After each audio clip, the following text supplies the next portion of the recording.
Robin Hood Radio presents the commentary of Don Morrison. Don is a former editor at Time magazine. He's an author, lecturer, and member of the Berkshire Eagle Advisory Board. In the elections last fall, one candidate in Arizona got 300,000 more votes than Donald Trump or Joe Biden. That winner? Marijuana. Arizona became the 13th state to legalize cannabis.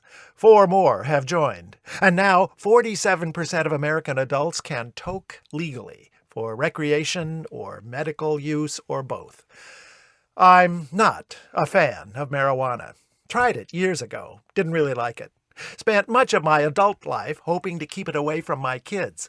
It's bad for your lungs, your judgment, your ability to drive, your finances, your waistline.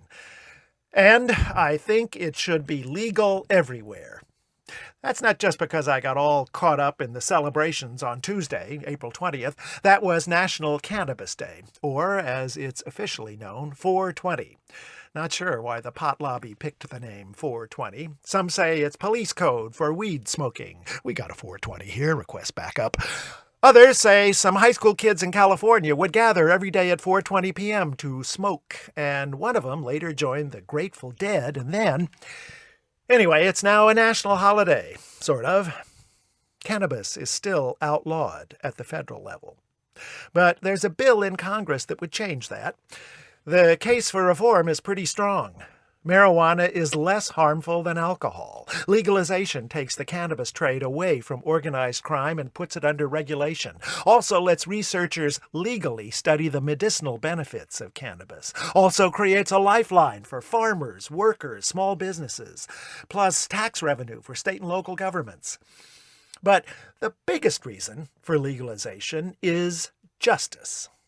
Cannabis is consumed equally by all races, but minorities are nearly 4 times more likely to be arrested. Our jails are full of people who really shouldn't be there, shouldn't have their lives ruined by a cannabis conviction.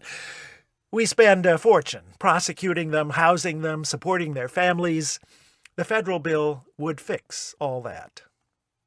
Not surprisingly, a new Pew Research poll finds that 91% of Americans support cannabis reform.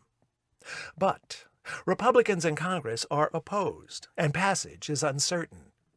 If they do choose to block a measure that can end decades of injustice, that can revitalize economies, a reform that outpolled both Biden and Trump, then we really should ask, what are they smoking?